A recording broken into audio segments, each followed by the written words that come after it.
So we're at 2:30 by my clock, or 3:30 East Coast. And I suppose we are now in the session, but and we do appear to have a few people logged into our session besides ourselves. So I think it behooves us to get started and trust the recording and trust the process to do what we wanted to do. So let me kick us off in that case by welcoming everybody. So I'm not muted, okay, but maybe you all should be at the moment, yeah.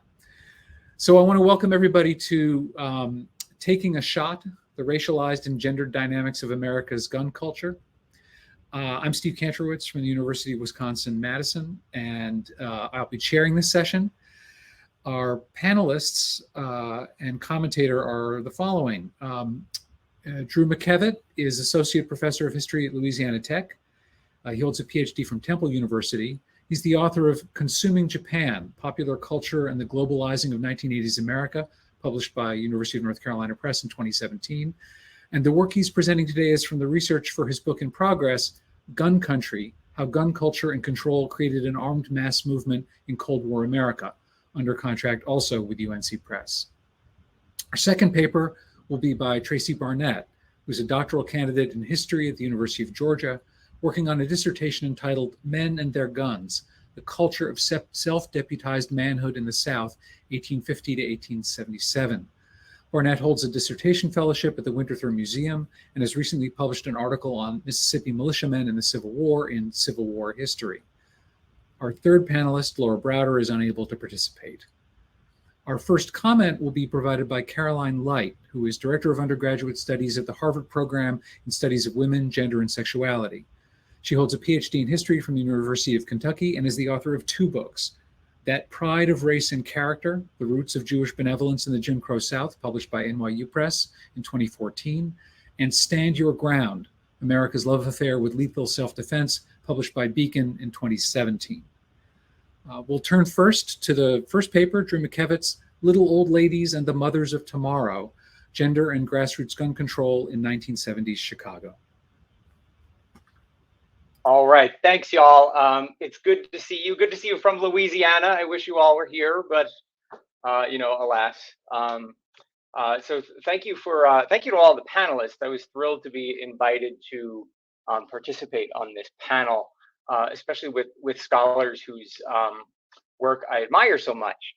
So what I'd like to do is to give you a kind of précis of what are effectively two chapters of this book project that I'm working on, this forthcoming book, which is a history of post-war gun politics in the context of consumerism and the Cold War.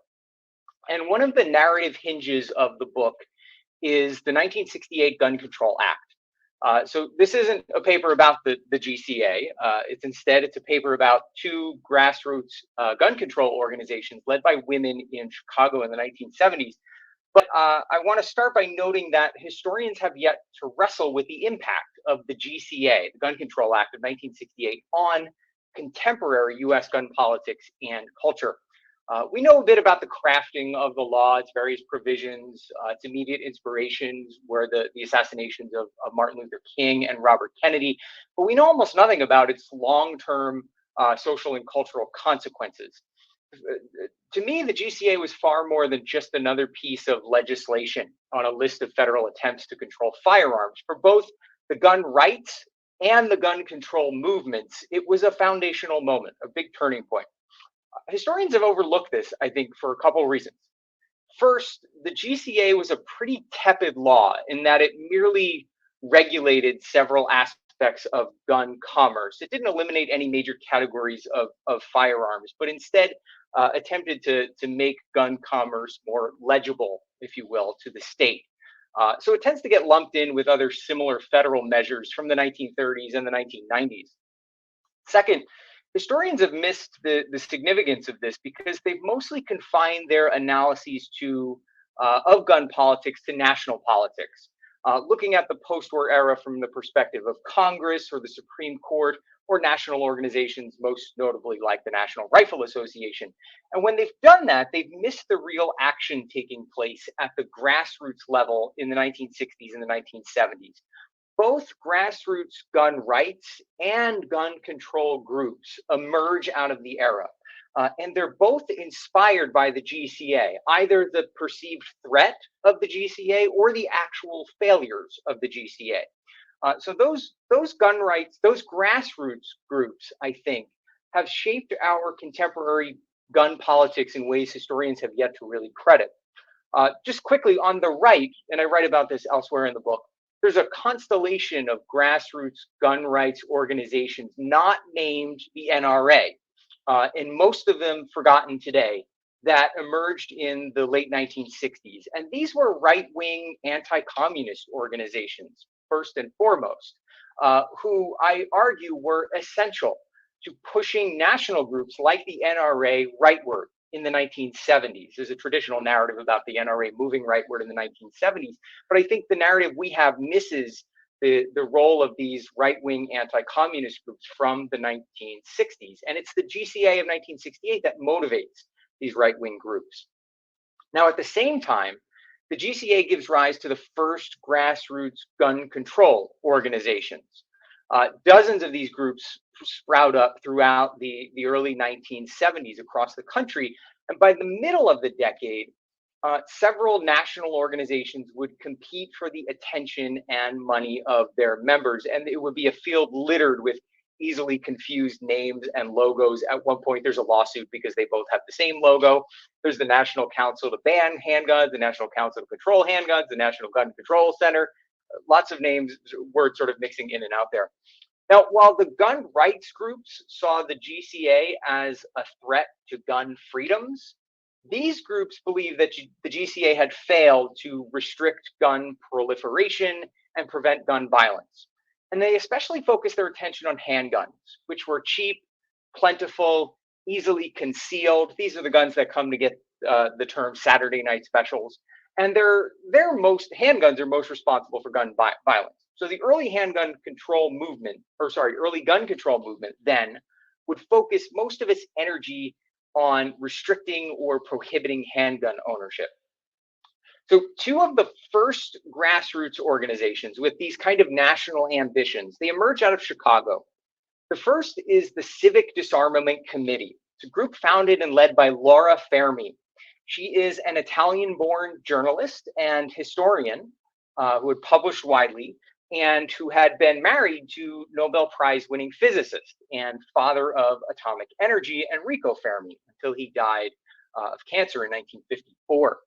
The second group was the Committee for Handgun Control. This is the second Chicago group, and they're created by a group of self-described housewives in Chicago's North Shore suburbs. Both groups were led by and consisted almost exclusively of women. In their strategies for promoting gun control, they took advantage of the gender politics of the era and the ways in which it clashed with various masculinist assumptions of both the gun rights organizations and gun control politicians of the era. Both groups would lay the foundation for later success of the national gun control movement. And these are contributions that I don't think either of these groups have been recognized for yet. The two most prominent gun control groups of the last 40 years, the Brady Campaign and the Coalition to Stop Gun Violence, they both grew out of these groups. And in the more egregious instance, Laura Fermi would be instrumental in founding what would become the Brady Campaign, but no history of the organization today mentions her. Today's Brady Campaign was founded in 1974 as the National Council to Control Handguns, the NCCH. It's a terrible name. So by 1979, they had changed their name to Handgun Control, Inc. Its most prominent early leader was a charismatic business executive named Pete Shields. His son had been shot to death in 1974 in San Francisco, and Shields took a leave of absence from an executive job at DuPont to work for gun control. And he becomes kind of gun control's first minor celebrity. He had inherited the reins of the organization from a former graduate student at the University of Chicago named Mark Borinsky, who himself had survived a mugging in 1972 and then wanted to do something about gun crime. In all of the published literature, these two men are credited as the founders of essentially what would become the Brady organization. But Borinsky and Shields couldn't have done any of it without Laura Fermi. After his violent encounter, after his mugging, Borinsky turned to a psychology professor at the University of University of Chicago, where he was attending, who pointed him to Fermi, because that professor had known that Fermi had organized the Civic Disarmament Committee a year earlier. Fermi was an experienced activist in the anti-nuclear and then the early environmentalist movement. She taught Borinsky about the gun problem. She financed his earliest initiatives. She was the first board member of the NCCH. In short, the most successful and longstanding of the national gun control organizations today would never have gotten off the ground without Laura Fermi, and yet you would struggle to find any acknowledgement of that today. Fermi created the CDC in 1971 after reading stories of children as young as 12 carrying and firing guns in neighborhood disputes around near Hyde Park, where she lived, near the University of Chicago. The group held monthly meetings in Fermi's apartment. Its goals were national and ambitious, as they put it, quote, the complete outlawing of the manufacture, sale, and possession of handguns. In other words, they wanted civil disarmament, the complete abolition of private firearms ownership, framed in the disarmament language of the Cold War. But they practiced that in using the 1970s dictate of think global, act local, getting involved in a number of local initiatives. They successfully lobbied the Chicago City Council at one point to adopt a resolution calling for a nationwide outlawing of handguns, which then infamous Mayor Richard Daley pushed up nationally through the US Conference of Mayors, which passed the resolution, and then he took credit for it entirely himself. Fermi understood these gender politics of gun control and the ways that men would take credit for the work of the movement she helped create. Her fellow CDC members, almost all of them women from Fermi's Hyde Park and University of Chicago circles, they also knew that, as in so many other contexts, women faced a double standard. On the one hand, women were expected to be nurturing, to care for the ill and wounded, and in this sense, their identity as women lent power to the cause of gun control. As one of their Illinois State House allies put it in 1974, potentially the strongest anti-gun lobby in our nation, the women of America have not yet realized the might they could expend to beat back gun admirers. Now, on the other hand, like much of American politics in the 1960s, masculinity was the currency of gun politics. Manly men knew how to care for and wield guns, the gun rights groups said. Manly men knew how to exercise control over their environment, including its guns, the gun control politicians said. It was not a political space for women.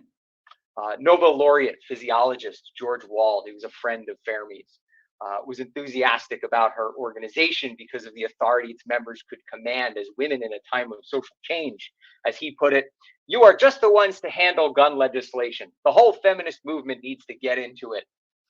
He said, gun culture's masculinity called for an appropriate counterweight. Quote, handguns, apart from everything else, are substitutes for male sex organs. So what you are up against is in large part machismo. He suggested that the CDC, the Fermi's group, quote, work that line in to mobilize women and to make those guys feel a little self-conscious. It's such an early example of kind of mansplaining gun control to someone who surely knew as much as, if not more than Walt did. Fermi nevertheless described her group as, quote, little old ladies in tennis shoes, a line that was meant to be persuasively disarming. The little old ladies in tennis shoes could have no agenda other than saving lives. They were non-sexual, non-radical, and if not non-feminist, at least agnostic toward feminism. Fermi and the CDC were aware of the social tensions created by the women's rights movement and tacitly believed them to be a distraction from the goals of international and domestic disarmament.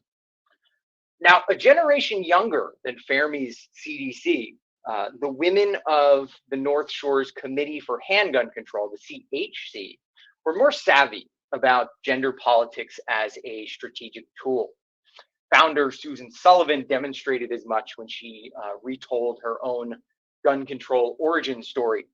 She was concerned about rising crime rates in 1973, and she found herself in a telephone debate with an NRA official, pressing the organization to take responsibility for increasing gun violence in the early 1970s, which peaks in about 1974. Several days later, she received in the mail from the NRA official a cookbook with recipes for preparing wild game.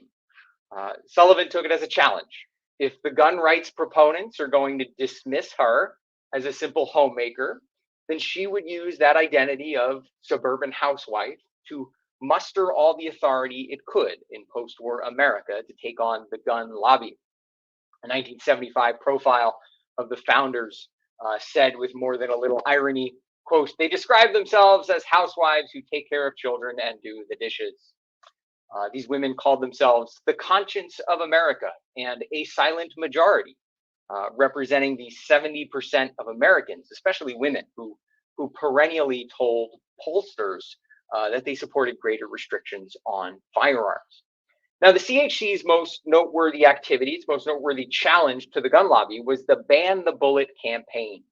In June of 1974, the group petitioned the new Consumer Product Safety Commission, the CPSC, to use its authority to prohibit all private handgun ammunition sales. They wanted to ban handgun bullets. It was a wild gambit, to be sure, but initially the CPSC was willing to consider the issue. It had some authority under the 1960 Hazardous Substances Act. A series of events followed. The CPSC schedules a hearing. They cancel it after deciding they didn't have the authority to regulate bullets. A federal judge intervenes and says that, in fact, they do have that authority and they have to take up the petition.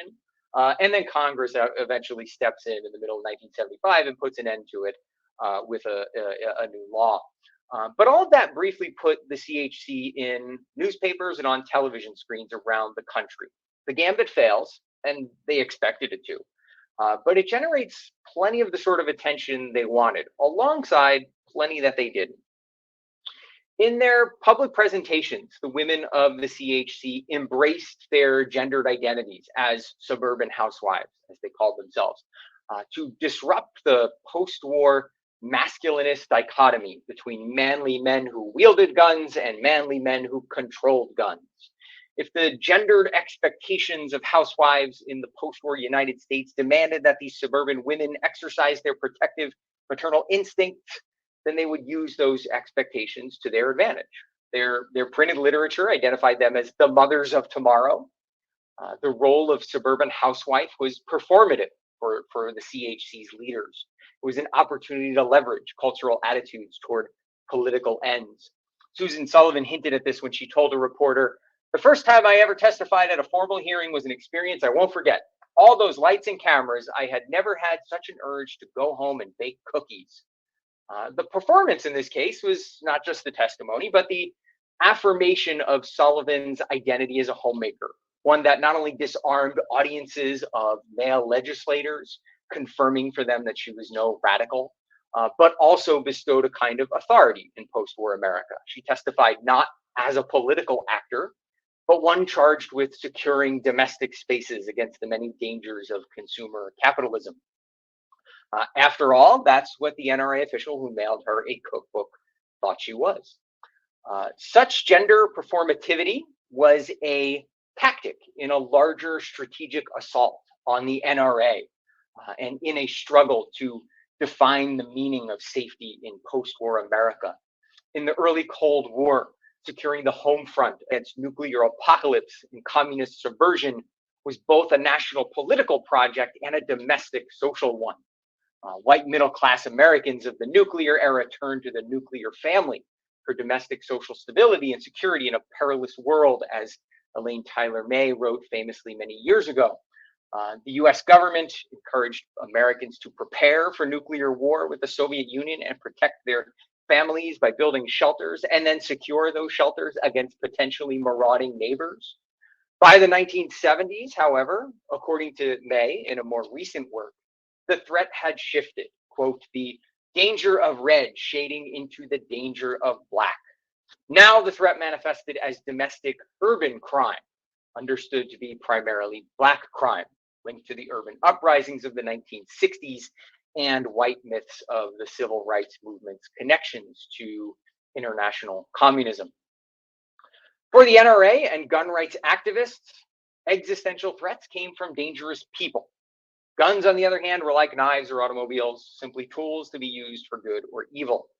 The NRA argued that criminals would always get their hands on guns, regardless of the laws passed to stop them. And no phrase more pithily captured this idea than the cliche, guns don't kill people, people kill people. It therefore fell to the state to protect Americans' rights to defend their homes from the inevitable encounter with danger for the criminal who intended to do them harm. Homes needed to be fortified to become fortresses. Not coincidentally, state legislatures began passing castle doctrine laws in the 1970s that bestowed homeowners with the right to use deadly force against perceived threats to their property or their castle. And these laws would, of course, evolve into stand your ground laws in the 2000s. And of course, Caroline has written about all of this so incisively. The NRA's shift in the 1970s toward aggressive lobbying against gun control has been well charted, but one aspect I think that's gotten little attention is just how much anxieties rooted in the Cold War drove the growth in handgun ownership. Cold War anxieties intersecting with anxieties about race and violence in 1960s and 1970s America. The CHC, in contrast, the North Shore group, they saw themselves coming from, or they saw threats coming from dangerous things rather than dangerous people.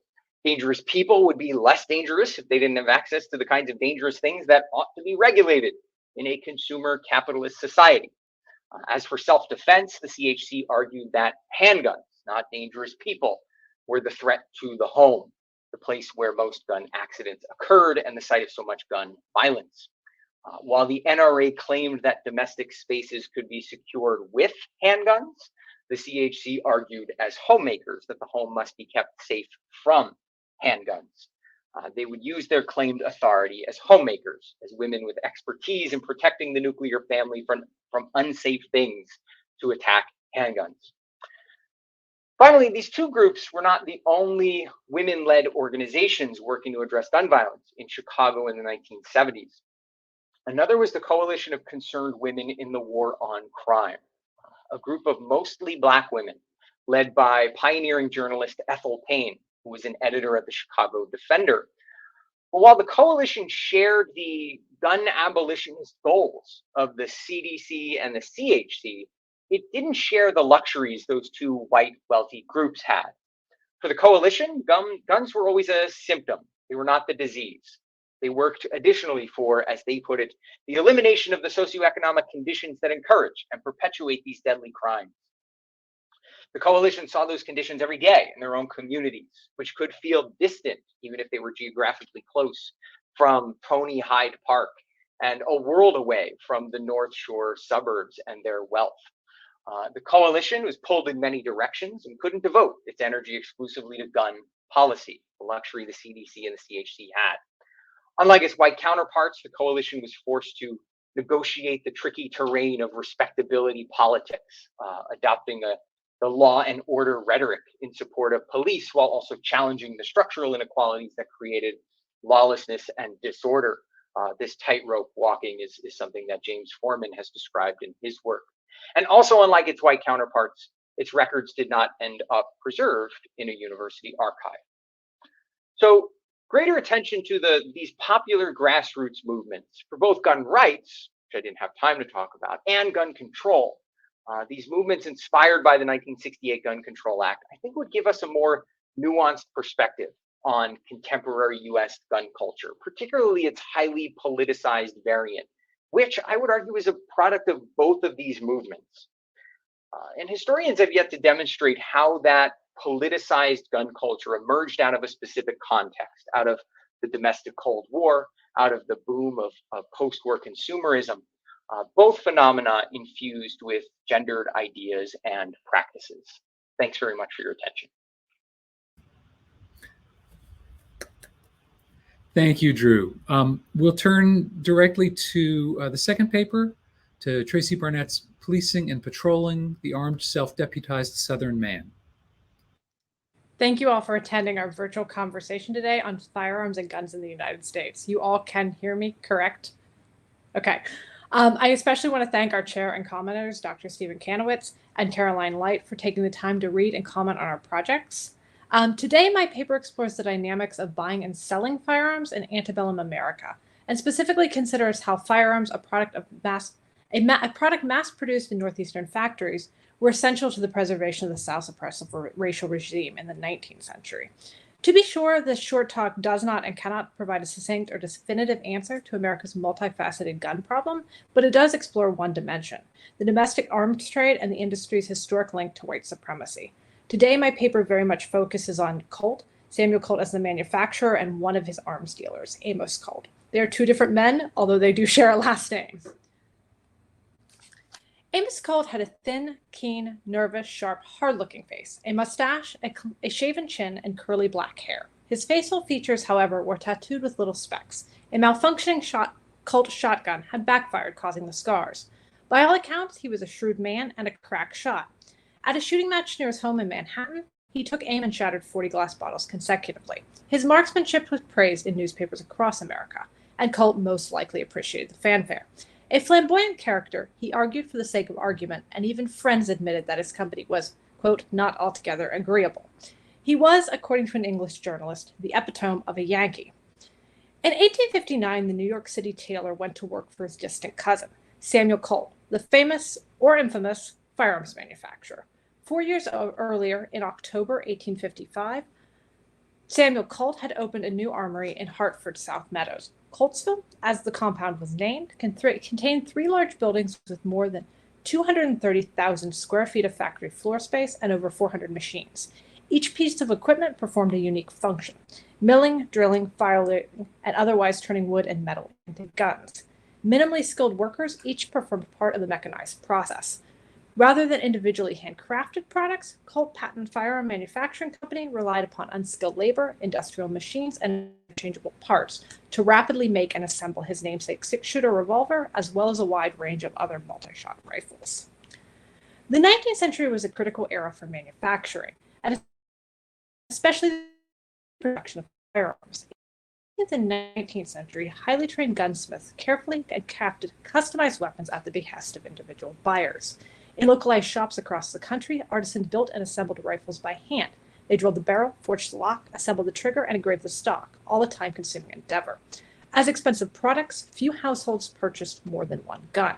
Well into the 1840s, small shops with under 20 employees supplied most southern and frontier households with weapons.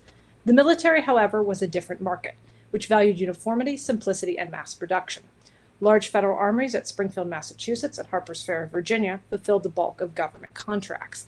In 1840, these 2 federal armories produced nearly 1/3 of the nation's firearms. Ordinary Americans, of course, owned and used guns, but a large civilian market for mass-produced weapons simply did not exist prior to the 1840s. Large machine power armories were expensive to equip, and in the private sector, the transition from small artisanal shops to sprawling factories occurred slowly. Northeastern manufacturers in Connecticut, New York, and to a lesser extent Massachusetts and Pennsylvania were the vanguard of this transition. At various points in his career, Samuel Colt courted politicians in Washington, D.C. for coveted government contracts, but Ordnance Department officials expressed skepticism over his revolving weapons and instead preferred simple single-shot muzzleloaders for military orders. Mass production then created its own problems for men such as Colt. To be profitable, weapons needed to be produced and then sold in large quantities. And those without extensive or consistent military contracts needed to tap into civilian or quasi-civilian markets, antebellum militias and slave patrols, and later postbellum paramilitary organizations. Samuel Colt wanted to make a profit, and to do so he needed to sell guns. Indeed, the gun business boomed in the late 1850s. By 1859, the factory churned out over 37,000 pistols a year. Colt urged his managers to run the armory at a double set of hay, make hay while the sun shines. Surplus by February 1860 was welcome. According to Colt, we cannot have too many weapons on hand to meet the emergencies of the time. In 1860, the private sector of the American arms industry had sales of over 2 million. The largest firm by far was Colt's Patent Firearm Manufacturing Company, and its sales alone surpassed 1 million. Colt then offers an ideal case study to examine the dynamics of domestic arms dealing on the eve of the Civil War. Profit was just one angle of Samuel Colt's antebellum sales strategies. He considered his personal politics and the state of the nation. Indeed, Colt realized both the utility and the powerful implications of firearms, and marketed his lethal goods accordingly. Increasing sectional tensions in the 1850s presented both an opportunity and a threat for Colt's business. In part, the clouds of war increased demand for guns, while secession also risked disruption or even the closure of Southern markets. While by no means a supporter of slavery as an economic system, Colt was a staunch Democrat, ally of the white South, and opponent of what he called the Black Republicans. He had absolutely no intention of alienating his Southern customers, even while the nation teetered on the brink of civil war. As an aggressive and skilled salesman, Colt instilled his product with symbolic meaning. And for Colt and many of his Southern customers, a gun was a tool for racial control and white supremacist conquest. Northeastern gun manufacturers, including Colt, sought to sell their wares on unregulated markets, and I argue directly participated in the manufacturing of white supremacy. The immorality of American gun manufacturers and the banality with which they sold their lethal products to Southerners directly contributed to Southern gun violence on the eve of the Civil War, and this problem then continues into Reconstruction. Jumping back to Amos Colt. Amos Colt's assigned task was a delicate one: sell Northern guns to Southern men. Even Samuel Colt doubted his distant cousin's ability, and rightly so. He was ill-suited to the task at hand.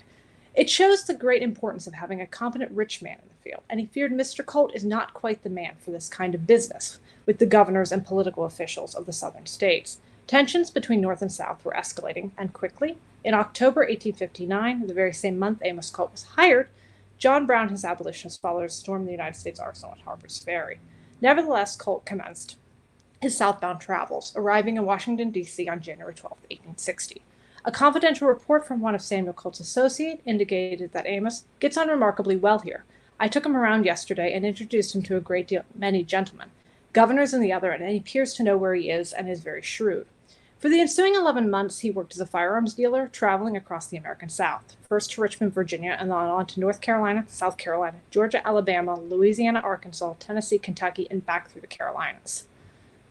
Colt arrived in Richmond on January 16, 1860. Other of the state capital, and there were several persons representing other manufacturers, and they were trying to impress that our arms are too complicated. While the firms deployed dealers to the south, the Sharp's rifle folks caught Amos Colt's attention. Designed by Kristen Sharp, the single-shot breech-loading rifle was manufactured by the Sharp's Rifle Manufacturing Company in Hartford, not far from Colt's own plant. While produced in the same New England town, mid-19th century Americans instilled each gun with a distinctive meaning. And as a salesman, Amos Colt emphasized the differences between a Colt revolver and a Sharp's rifle, not by addressing the weapon's technological variances, but by noting its diametrical political and cultural symbolism.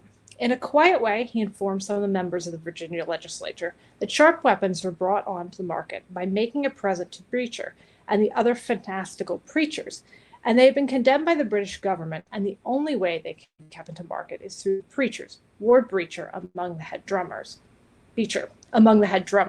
In short, the Sharp rifles were more than simply wood and metal objects. They acted as abolitionist tools. This thinly veiled implication to Breacher's Bibles referenced Bleeding Kansas and the role the Sharp's rifles and Henry Ward Breacher played in the conflict. As pro-slavery and anti-slavery advocates debated the future of Kansas Territory, the New England Immigrant Aid Company of Boston procured Sharp's rifles. Dubiously labeled rifle shipments denoting books, Bibles, and hardware were shipped west in 1855 and 1856. The precise number of guns shipped to Kansas is unknown, but New Englanders funneled at least $43,000 worth of weapons and ammunition into the hands of Western Free State forces.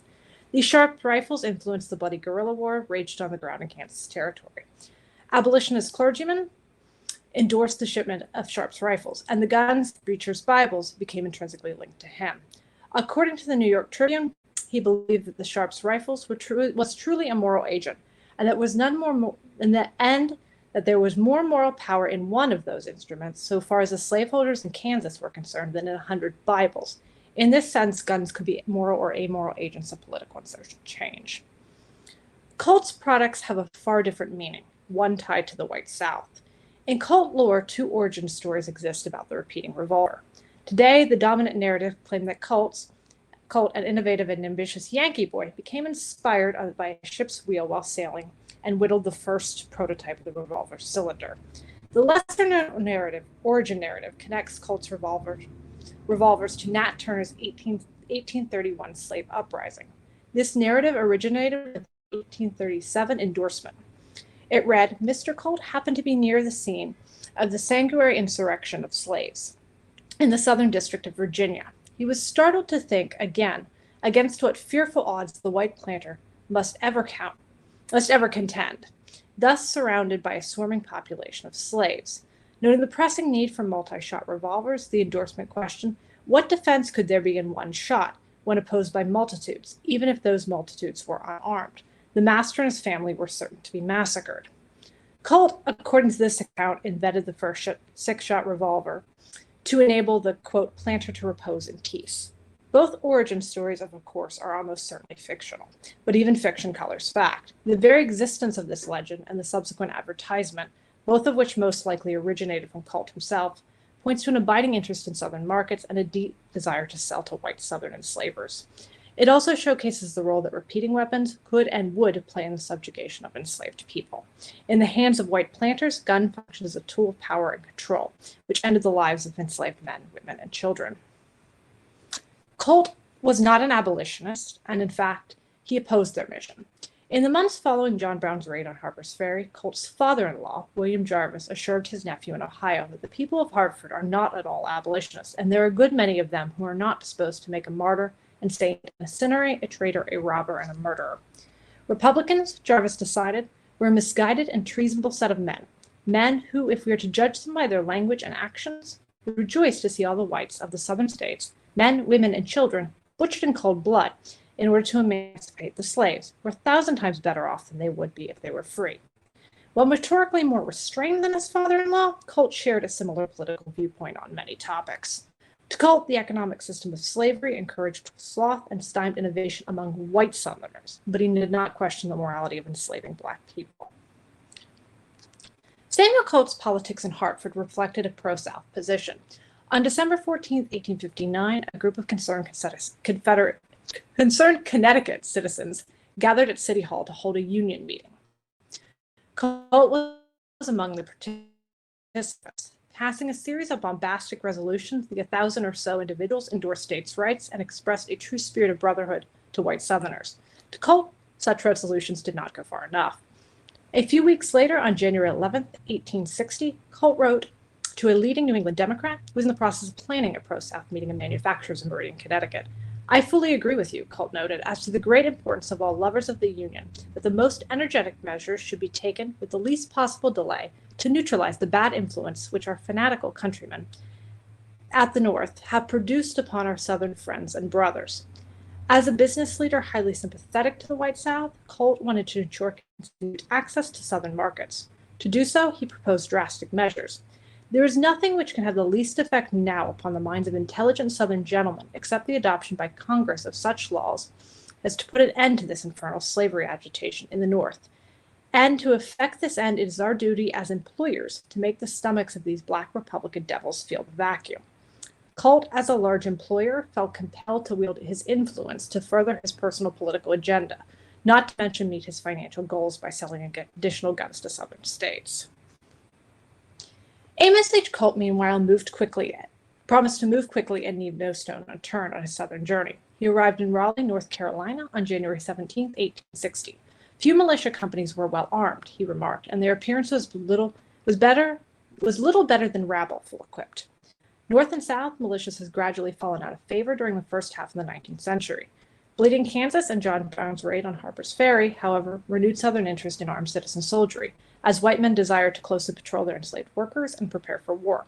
A North Carolina militia general urgently requested militia commissions and firearms from the North Carolina governor. The reason behind the general's urgent proposal?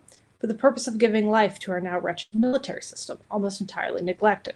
Yet Southern militias were still poorly armed in the late 1850s. These poorly armed state militias then offered a distinctive and large market, more akin to military markets than civilian ones. The 1808 Militia Act allocated $2,000 annually for contracts and stipulated that private manufacturers, instead of the federal armories at Springfield, Massachusetts, and Harpers Ferry, Virginia, could supply these state militias. Each state, North and South, could request a limited number of arms from the federal government or purchase arms from any private dealer. John B. Floyd, a native Virginian and the Secretary of War during James Buchanan's presidency, allocated these arms quotas to the southern states and northern states as well. Writing to the United States Ordnance Office, the North Carolina governor requested 2,000 long-range rifles with bayonets attached. If these arms cannot be furnished, I would be glad to accept an advance made to be deducted from the quotas of arms that will be due this state in the next and succeeding years.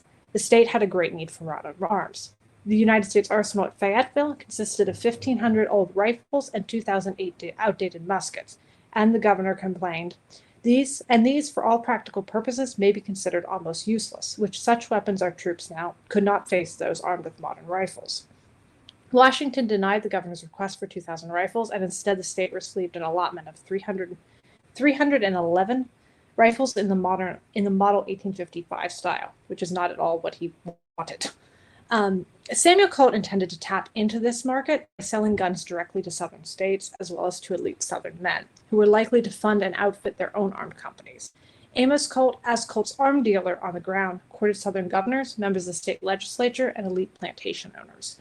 In North Carolina, he obtained an endorsement from the North Carolina governor. Praising the technological superiority of the Colt rifle, he stated, "The rifle bears the ball at great distance and with remarkable accuracy. The fact of their being repeated adds greatly to their value on many accounts and detracts nothing from the force and accuracy of the ball." In South Carolina, Amos Colt demonstrated the speed and accuracy of Colt revolvers before leading military men and state authorities. Governor William Henry Gist, a leading secessionist who later called for the state secession convention, ordered Colt shotguns for both himself and his son on January 24th, 1860.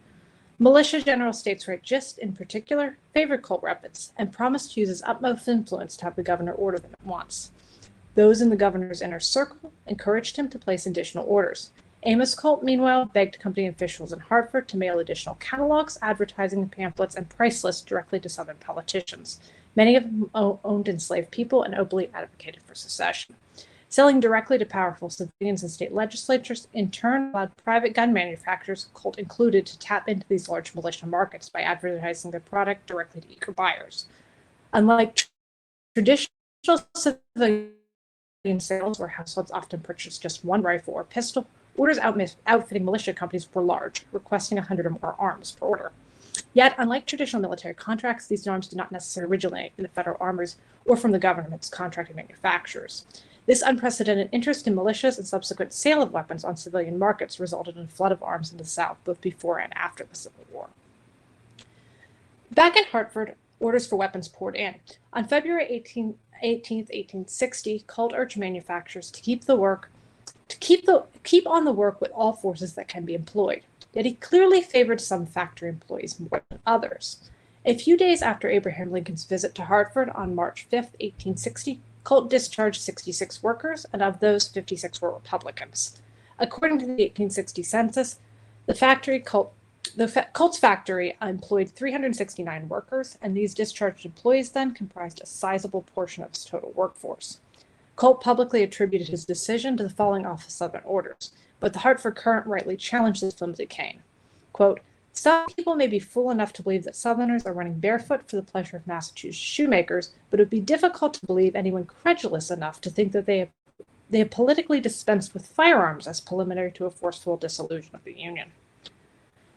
A brief letter addressed to Samuel Colt arrived on April 15, 1860. Postmarked from Springfield, Massachusetts, the Vigilance Committee accused Samuel Colt of harboring known Southern sympathies and supporting the Confederacy. "It is gathered from reliable sources that you are manufacturing and shipping arms south. Now, sir," they wrote, "I am to inform you that if you fulfill any more orders or ship further supplies south from this date, your establishment will be most thoroughly cleaned out. Yours with respect to a traitor." Other northeastern manufacturers continued to sell goods south, but guns were not just any product. And some arm manufacturers, the Remington Arms Company among them, stopped Southern sales after the first Southern state seceded. Colt did not. The last Southern order appears to have shipped to Texas on April 16, 1861, almost 4 months after South Carolina left the Union, and a week after the bombardment of Fort Sumter. As a businessman and aggressive salesman, Colt had knowingly instilled his products with a particular cultural and political meaning, one that appealed to white Southern men, and then one that would guarantee profit in his own pocket. Not long after South Carolina's secession, Amos H. Colt left Columbia.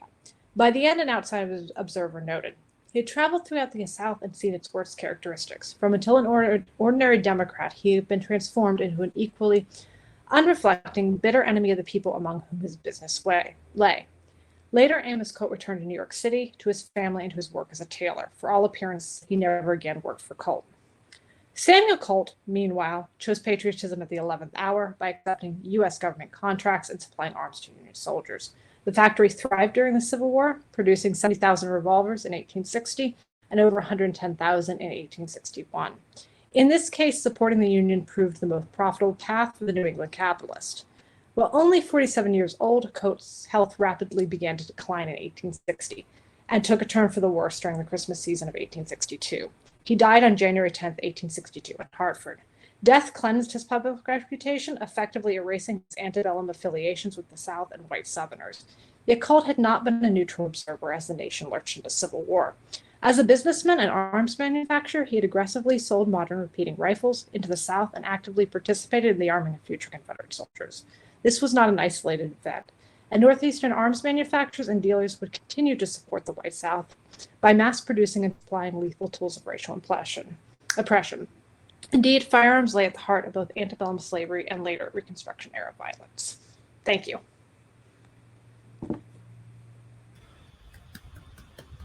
Thank you. Now we'll turn to a comment from Caroline Light. Can y'all hear me okay? Good. Thank you. Thank you so much. I really am. I'm grateful to be here. So Tracy, thank you for inviting me.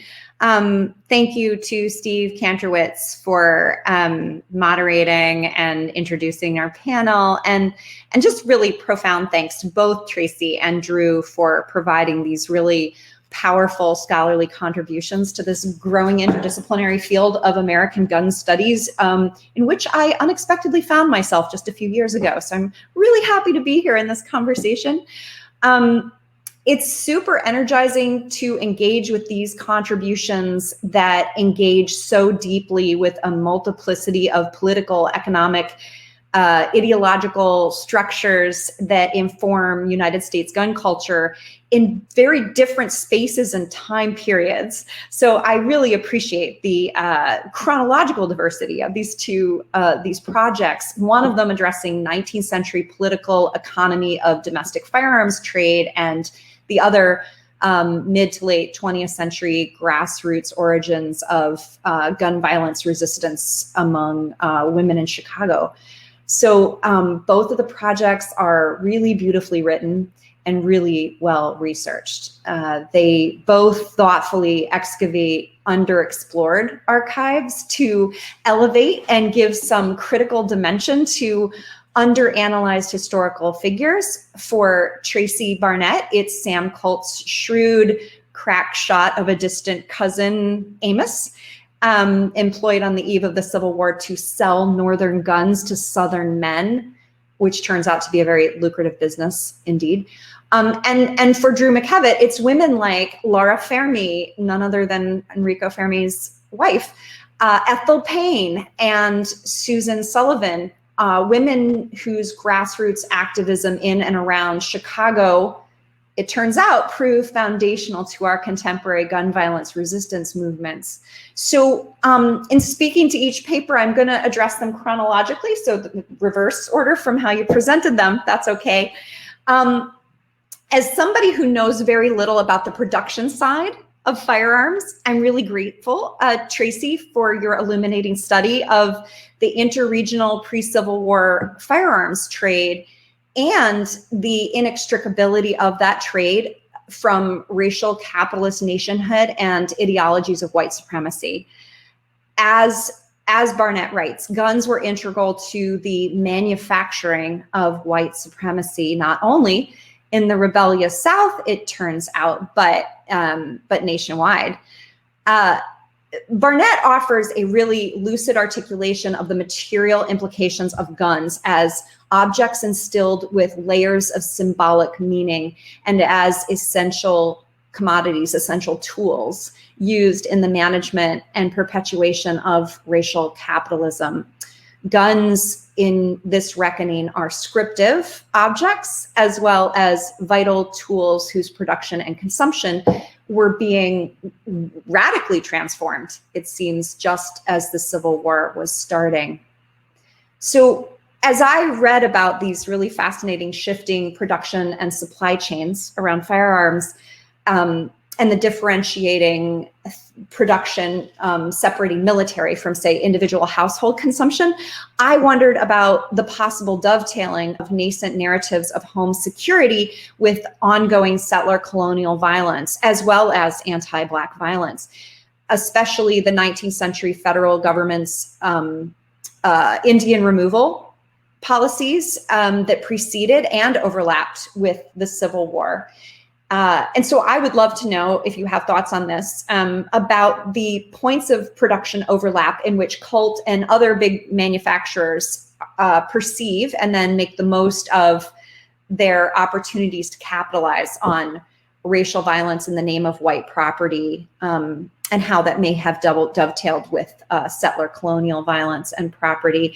And I'm thinking here of works like David Silverman's Thundersticks on the Native American gun trade, and whether you saw any points of overlap there. You also gesture really productively at the militarization of home spheres too in your paper, in this powerful discussion of Colt's marketing of the revolver as a tool of plantation security, even if this is like a fictional account. Like I think you're right, and that these narratives, these stories, these origin stories do have a stickiness, a cultural stickiness in consumer consciousness. I'd love to hear more about shifts in home or private gun consumption, like the home's militarization during or after the war. For instance, did white Southern families rather, come to express or feel some kind of loyalty, brand loyalty to Colt? I kept thinking of this in parallel to Ida B. Wells' invocation of the Winchester rifle as the essential tool for Black families' protection against racial terror.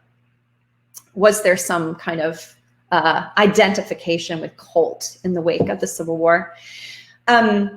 I also want to hear more about, if time allows, the gender implications of this deep and granular analysis of guns as essential tools of white supremacy.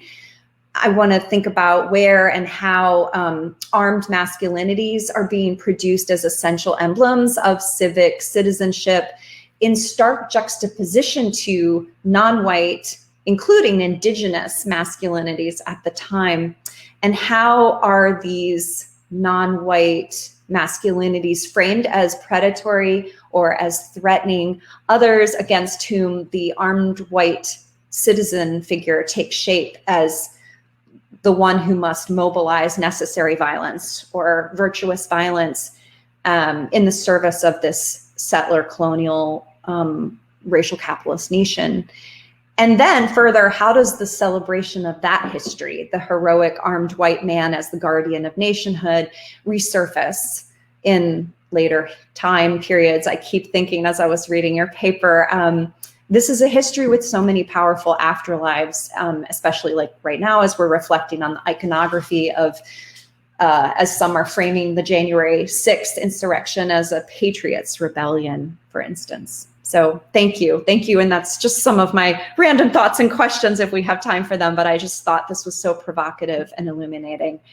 And similarly, Drew McKevitt, I just loved your paper, and you offer this super nuanced and critical look at US gun culture.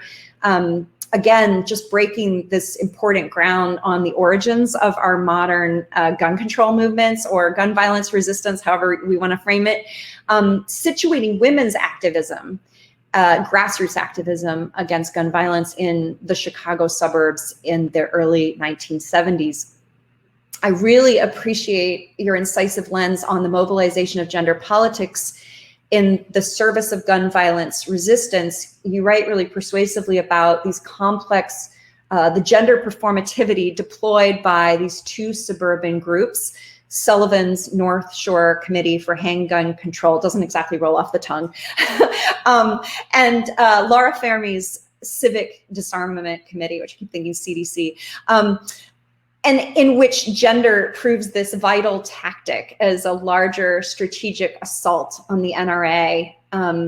You give a really nuanced reading on these actors' experiences as gendered subjects who operate against the backdrop of this highly visible national feminist movement, to which some are referring. And it does seem that Fermi and Sullivan are carefully positioning themselves as mothers and domestic guardians, old ladies in sneakers or tennis shoes, and suburban housewives baking cookies, in stark contradistinction to the radical feminists who are being stereotyped as man-hating, home-threatening ball-busters. And on that carefully choreographed performance of domestic femininity, I want to hear more about the ways that this kind of performativity, suburban housewives mobilizing for safety and security in the context of the Cold War, is implicitly racialized as well as classed. In other words, if suburban is code for white, middle class femininities, how might their activism be mined for implicitly racialized tactics? So, for instance, I'm thinking, how do racialized and gendered fears of, quote, urban crime prove generative for both sides of the gun control versus the gun rights debate, right? And you gesture to this in your work. I want to think about this politically handy and how simultaneously gendered and racialized framing of figures of the, quote, armed criminal by predominantly white advocates of gun control and gun rights are using race as a tool to mobilize, to produce a political response. And more generally, how does whiteness, also situated in racial capitalism and white supremacy, frame early gun control movements in the Chicago suburbs? And towards the end of the paper, I really appreciate this focus on this other Chicago grassroots movement, the Coalition of Concerned Women in the War on Crime, led by Ethel Payne, which was comprised predominantly of Black women.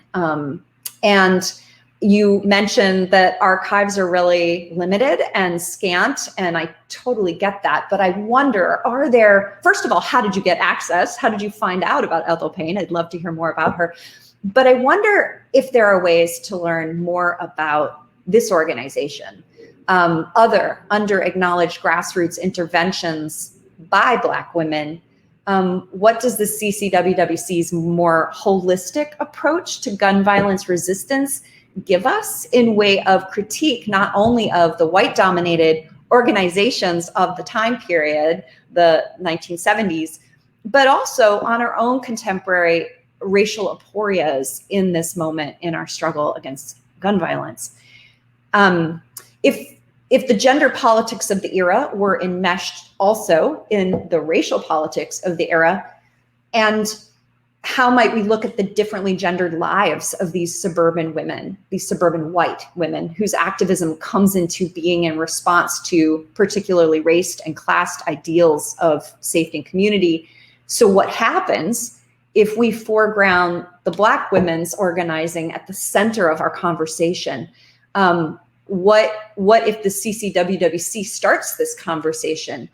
What racial politics become more illuminated against this backdrop of state-sanctioned anti-Blackness?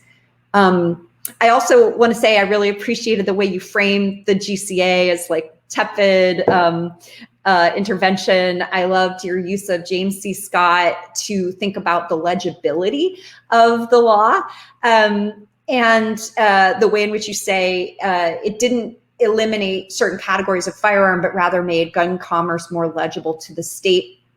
And I want to ask, and this is really going to show my ignorance of the GCA specifically, but I'm just wondering to what extent the criminalization of certain kinds of gun owners may have implicitly been part of that state legibility, as it was with earlier federal gun control efforts. And I also wonder about the GCA in the context of the late 1960s and the war on crime, for instance, and also the 1967 California Mulford Act, which was designed specifically to disarm members of the Black Panther Party for self-defense. So I really appreciate this paper too. I want to think about the legacies of our contemporary terrain as well, where gun violence resistance movements, the ones that are descended from these very organizations that you illuminate in this really incisive work, how do these legacies reflect these racial gaps or racial conceptual gaps that recapitulate dominant narratives of safety and danger, that also reinscribe legalistic criminalization in ways that are legible to contemporary necropolitical power? So thank you both so much for those papers, and I look forward to hearing more about your research. All right, I want to echo those thanks to both Tracy and Drew for their very fine papers, and to Caroline right now for really a particularly fine comment with a lot of things for you both to chew on. I'm going to take this opportunity to offer just one or 1.5 quick thoughts to each of you, while saying to the folks out there in the audience that this is a good time to be adding some questions to the chat, the things that have not yet come up that you're interested in hearing about. And we'll definitely have time to take some of those comments after Tracy and Drew have a chance to respond. So let me just quickly turn. I'm going to do in the order of the program here, just because that's how my notes go. And let me just say to Drew, I'm very struck by the similarity between the rhetoric that you're attributing to Laura Fermi and to the other spokeswomen of these movements as really echoing progressive era language of civic housekeeping, a very clear sense of the public sphere as a household, and claiming gender appropriate responsibilities within it. And this is, as we know, a well-established long-term strategy of women's public participation. So while the masculinism of the gun rights movement doesn't need any elaboration here, I think, but the normative masculinism that you're attributing to gun control, that I understand is not really at the center of this paper, is important, I think, because I'm not clear what the relationship you're positing between the women in these movements and that self-controlled masculinity is. You describe the movements as taking up these identities as suburban housewives and little old ladies in tennis shoes, and then you use the phrase to disrupt the dichotomy between the two forms of manliness. But in what sense disrupt?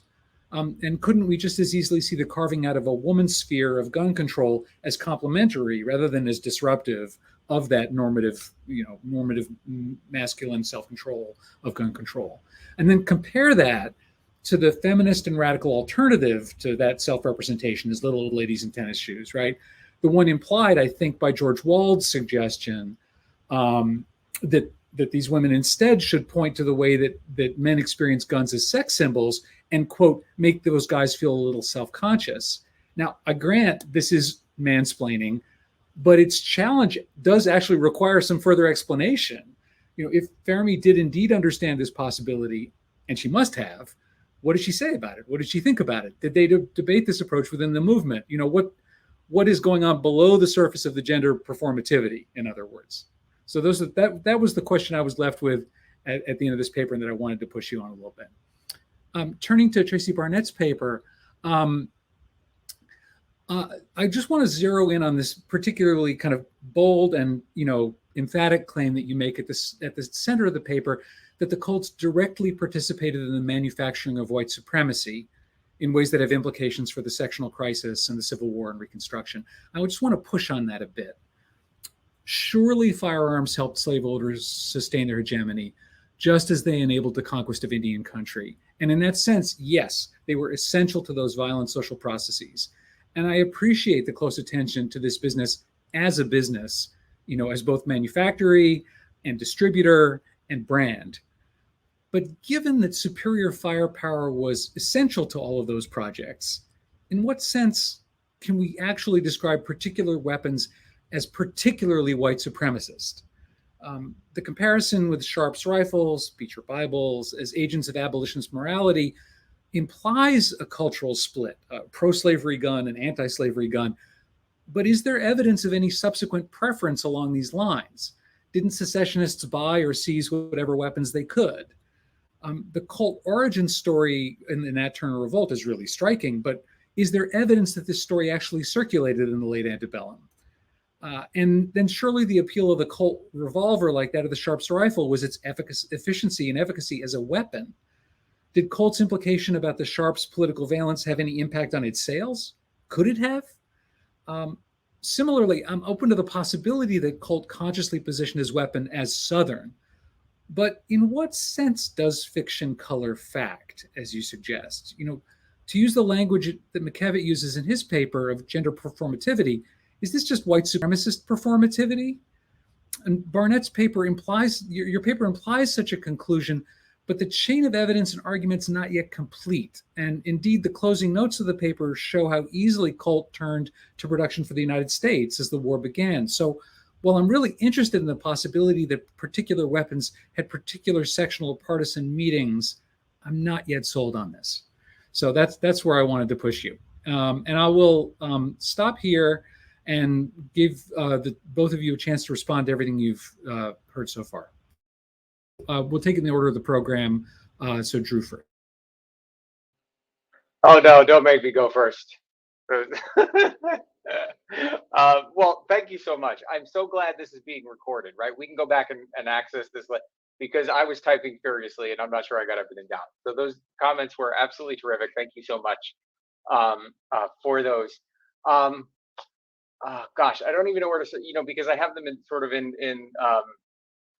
the reverse order here. I don't. Well, let me start with Caroline's, I think, sort of main opening critique, which is this question of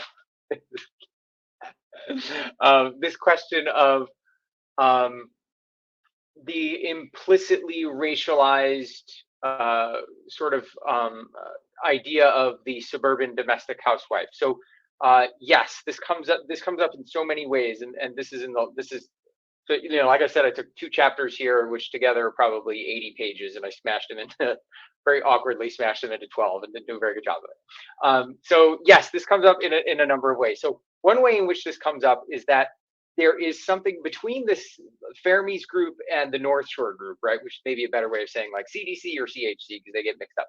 Fermi's group and the North Shore group. There is a sort of a quiet battle of authenticity between them. So this Fermi's group sees the North Shore group as sort of inauthentic, and in fact won't refer to them as the Committee for Handgun Control, but calls them the Winnetka group, because they want to draw attention to the fact that most of the women live in Winnetka, which is a very wealthy suburb of Chicago. In fact, being the sort of archival stalker I am, I Google a lot of their addresses when I come across them. And one of the women lived right across the street from the home that was used in the filming of Home Alone. So that's where they come from. And so there's this sort of debate about authenticity, and what the North Shore group does in response, or at least the North Shore group is aware that their distant suburban identity, white, wealthy, and yet sort of their gaze is on essentially Black Chicago, where so much of the violence is taking place. They rent an office in Chicago so that their mailing address can be Chicago rather than Evanston or Winnetka or wherever else they were on the North Shore. So that's one way in which this, and the Hyde Park group sees themselves as more authentic in this regard, because their Hyde Park is at the time it's majority white, probably still is, But all of the neighborhoods surrounding Hyde Park are majority Black, and so they see a certain sort of authenticity in that regard. Another way in which this manifests, and there's so many different things that are coming to mind, but one of the toughest things about this project was reading through the hate mail these groups got. This is hate mail coming from the gun rights groups, because both of them at one point or another end up in an NRA publication, like the American Rifleman, just in a sort of news tidbit or something. And that leads to, for both groups, hundreds of letters in response. And a lot of those letters are kind of fascinatingly and horrifyingly pointing to the sort of distance between these gendered representations and race here, by saying things like, you know, to Fairme, you live in a high rise on the lake, right? You don't actually live in these communities here. It's easy for you to criticize them. Why don't you go out there and go into these communities and take their guns away, or something like that? And of course, the language they use is vicious. It's horrific.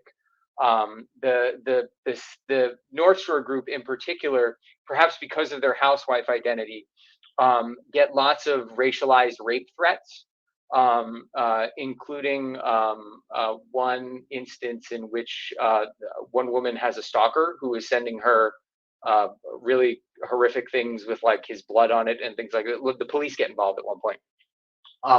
And so the gun rights anger is often, that's where you see that intersection, right? Where you said that there's the racialized representation of crime of the gun controllers, but then also the racialized representation of crime of gun rights groups, and it's sort of intermixing there. And the Hyde Park and the North Shore groups are both attuned to this. They know that they are almost exclusively white. Yeah, but I don't know. I haven't sort of figured it. Like these are the big kind of broader theoretical questions that I just haven't worked out yet. I've written, 80 pages of here's things I've found in archives, and I'm still kind of working out these big, sort of theoretical questions. So I don't want to take too much time, but I do want to draw attention, because you asked about the GCA, which I think is really big. And the GCA in the context of the 1960s, and that thing that we always hear about, right, is the Mulford Act. And this is one of the things that got me thinking about this intersection between the kind of continuum of Cold War politics, of Cold War radicalism on both left and right, meeting the sort of racial politics of the 1960s. We think about the Mulford Act as this law that's passed explicitly to disarm the Black Panthers, which is all entirely true. But what's often missing from that story is what's leading up to the Mulford Act, even before the Black Panthers arrive, which is that the California Assembly has been, for years, going back 2 or 3 years at that point, investigating arms purchases by right-wing anti-communist radicals all across California. And so there are a number of bills already lined up in the Assembly before the Mulford bill ever appears, before the Black Panthers ever appear, that are attempting to disarm these radical groups. And so one of the brilliance of the Black Panthers is that they're just so good at getting the cameras on them, and they're getting people to talk about the issues they want to talk about. If you want to get people to talk about, you walk into the Assembly, they're great at that. And what they do is they take the attention away from this Cold War radicalism, which is where so much of the debate about guns in the 1960s was, until 1967, not just with the Black Panthers, but of course Newark and Detroit, and then 1968 after the assassination of King and these urban uprisings. That is what pushes the Gun Control Act across the line. It's increasing white support for gun control in light of the visibility of Black armed resistance through 1967 and 1968. But there's a whole through line going back to 1961 and Tom Dodd and the Senate Committee, which is concerned with this kind of Cold War radicalism. And so they're in that shift from the early gun control effort in the early 1960s, which never passes. And when it does in 1968, it is, as Elaine Tyler May, I think so succinctly puts it, the shading of red to black, as the threat it comes to be seen as more immediate and domestic and visible than sort of fairy tales about communist infiltration and things like that. Thank you so much for the comments. I'm just going to stop there and obviously give Tracy a chance to talk. But I really appreciate that. I really am going to rewatch the session to take more notes on those comments. They were so terrific. Thank you. Yes, thank you both very much for those comments. I also have notes spread out over 8 pages, mad dashed. So I'm probably not going to respond to each of your points, but I'll just say generally, I am definitely still thinking through ideas such as settler colonialism, thinking through ideas about Native Americans and how Colt and other gun companies used imagery dealing with white supremacy in a racialized context that deals not only with African Americans, but Indigenous people as well. So I'm definitely working through some of these ideas.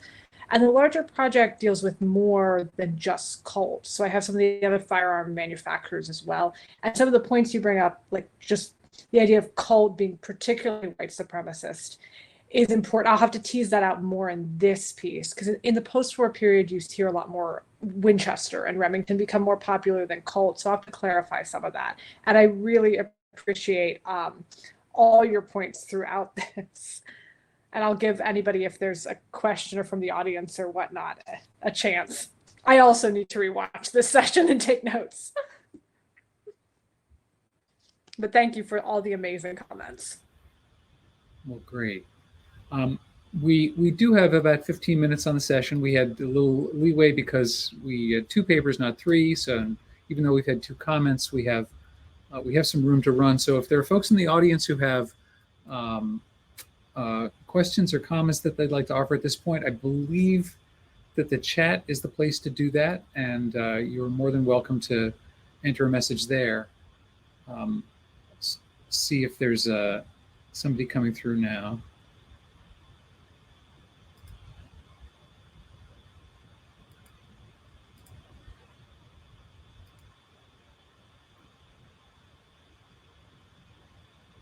I'm seeing a shy audience, not neither a comment nor a question. But the cats are not shy. The cats are very active today. Yes. Yeah. You were lucky. We were muted when my dog decided to get active. So. Oh, good. I decided to send the dog into doggy daycare just because there would have been a lot of whining and howling, and that would have been disruptive. That was wise. That was wise.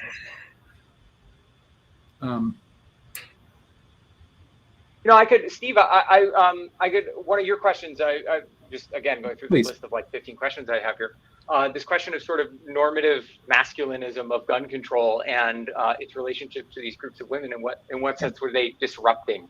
And it is a really good question, because I wrote that line, and I'm like, oh, that's a good line, but I really don't know what I mean by it. But it is still a really good line, and I want to sort of hash it out. And, in part because their critique of the gun control activism in the 1960s is that it's far too moderate. And, as Caroline alluded to, like the 1968 law is just, it's like, okay, you can't ship guns across state lines, and some imports are restricted, but they get around that so quickly because they just move production to the United States. And otherwise, it's just barely, if you look at the chart of like sort of gun violence and how gun deaths in the late 1960s and early 1970s, you barely notice it, and then it peaks in the early 1970s. And this drives a lot of these groups to say that these Washington solutions, as we might like sort of frame them today, are far too tepid. They're far too moderate. They're trying to.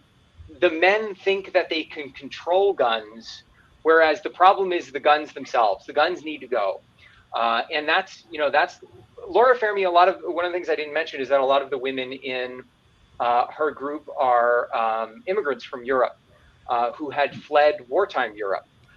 It's incredible how many of them are, one, sort of brilliant like scientists or something like that on their own, and then 2, married to like Nobel Prize winners, and many of whom fled wartime Europe. And so they have this experience of like direct seeing violence and its most horrific manifestations, and that's where they're getting this like, we need to disarm everybody. It's insane that anyone should be allowed to own a firearm. What sort of world do we live in which anyone can own a firearm? Which sounds incredibly naive to men in Washington who think they know how to control guns and take care of guns. And every gun control male politician in the 1960s always gets up there and says, "Well, I like to hunt myself, but," and so the women just don't want to hear that anymore. It's like this is uncivilized. And I have a whole thing about sort of how this intersects with like modernization theory thinking in the 1960s. this idea of controlling the environment and what is a civilized society and how can guns exist in them. And so I think that, that's one of the things that I'm sort of thinking of, is that their responses for both groups of these women is essentially abolitionist, that guns are not a thing you can accommodate to. You're sort of foolish to think that you can control these things when ultimately they'll control you. That's super interesting in the way that it brings in two really distinct Western approaches to managing the Cold War too, right? Like both, a highly managed state-centered approach and a celebration of a kind of radical individualism. Right. And that's the argument of the gun controllers too. There's in 1968, so Johnson loved to appoint commissions. So he appoints another one after Bobby Kennedy's assassination. The one we know really well is the Kerner Commission, which was appointed after the uprisings in 1967. But there's also the Eisenhower Commission, which is appointed in June of 1968, which is formally the Commission on the Causes of Prevention of Violence. It comes to be known as the Eisenhower Commission, named after Chair Milton Eisenhower. And they do the first thorough kind of investigation, data and evidence-driven investigation of gun violence in U.S. history. And among the things they do is they reach out to the State Department to get gun laws from all over the world. And the State Department doesn't have any of this stuff. The State Department actually writes to every embassy and says, we need to know what gun laws are like in your country. And so dozens of telegrams are coming in all over from the world to the State Department saying, here's what we learned about gun laws in our country. And the commission is just sort of stunned to discover that, like, the United States is the only developed country that has this kind of gun culture and these gun problems. And secondly, even a lot of countries that they don't consider developed don't have these problems either.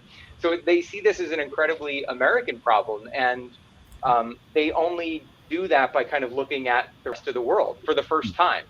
And that's a sort of really interesting story for me too. And I think that's a lot of ideas about the Cold War, modernization, development, and so forth that get mixed up in those ideas about how normative ideas about what American gun culture should be like, or American guns should be like. That's a big story. That's good. Yeah. One other thing I just want to mention that you got me thinking about when you were talking about the disruptive potential of this, like, feminine performance or maternalist kind of politics, it made me think of the NRA's Marion Hammer. And I would just wonder, and I know we don't have a lot of time, but I wonder how much, the NRA eventually saw through to the potential power of mobilizing white, vulnerable femininity as a weapon in the service of gun rights, because she continues to go, from state legislature to state legislature and talk about her experience in a parking garage where thugs chased her in a car and she pulled out her gun out of her bag and sent them darting away. And that's like one of the origin stories of the Stand Your Ground laws. But that was prior. She was doing this for a while. And I wonder about the extent to which the gun control movement started to see this mobilization of suburban or middle class white women and thought, oh, actually, we can use this to our advantage around issues of protection against criminalization, racialized criminalization.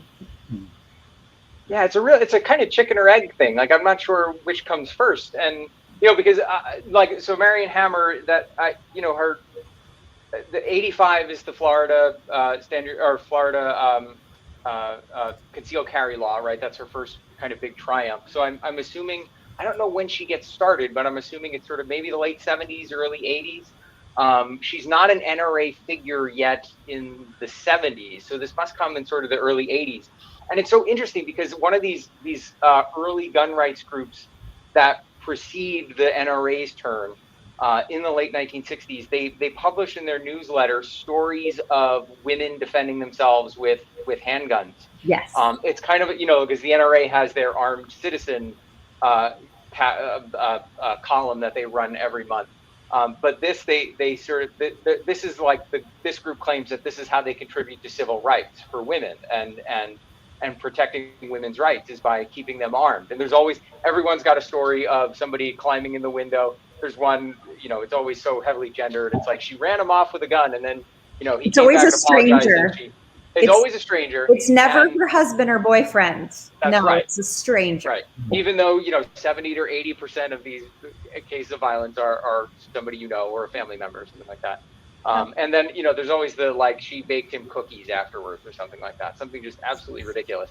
But that, I mean, that's sort of the Marion Hammer vibe already there. But, you know, I wonder, because my argument is that these groups are really kind of radicalized by the women appearing, that it's like, this is where they see the real threat. It's a threat to their kind of masculinity, and they just write the most horrific things to these women. And that, you know, when those women make like national news, like the women have come to ban the bullets, right? I mean, that's sort of the rallying cry of the NRA. But yeah, it's such a chicken or egg thing. I've got to tease this out better. When I wrote 9 chapters, and now I have to go back and read them all again and fix them all. So it's really exciting. Well, I can't wait to read the book. Thank you.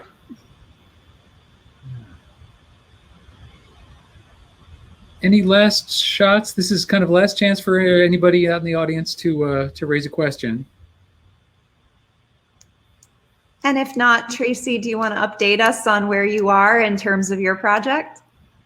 I'm at the dissertation stage. I have 2 chapters drafted, so I'm very much writing. Research got delayed badly during the pandemic, so I had some of the research done, some of the writing done, and I finally got in the last bit of archives over this summer into this fall. So I'm getting to the writing stage. Great. Good for you. I mean, congratulations. I know this has been just the worst possible landscape for research over the past few years. So I'm really impressed that you've been able to assemble such a really rich and exciting project. You're here. Thank you. Yeah. I'm glad the archives have reopened, as I'm sure everybody else is too. Yeah, Caroline, that reminds me of the question about Ethel Payne, and I think some archival leads on her, but obviously over the last 2 years I haven't been able to trace much down. But I came across her in the papers of the 2 Chicago groups. The Coalition of Concerned Women pop up in there because they're always attending each other's programs and things like that. And so the little I have, I was able to retrace from that. They're in the Chicago Defender all the time because she's the editor. She writes for the Chicago, right? And so they're running ads in the Chicago Defender that are like sort of like trying to shame Black men into joining the organization. Like the women are leading. And, you know, here you are doing nothing to help prevent violence in our communities, that sort of thing. It's like, it's basically like a membership form they're publishing in the Chicago Defender every couple of weeks. And that's really sort of interesting. So I want to flesh that out more too, but man, these last 2 years. I hope you can find something, because I think with stuff like this, you know, obviously the archives are really hard, and you really brought this up in your project about the politics of archival silence, right? And I mean, you have to be creative. You have to look at the adjacent organizations and maybe look to oral histories. I don't know. I'm hoping you find more, because I think that's a really fascinating story. Yeah. Well, cool. Well, thanks everybody, and thank you for accommodating my crazy schedule change. But this has been recorded, and so I presume that everyone who wants to will be able to get access to it later on. And for my part, you know, feel free to be in touch if you have questions about anything that I had to say. But let me just then thank you all for participating and for inviting me. And I hope you have a great rest of the conference and a great weekend. Thank you, everybody. It's so nice to meet you all. Yes, you too. Thanks, everyone. All right. Thank you. All right. Bye. Y'all take care.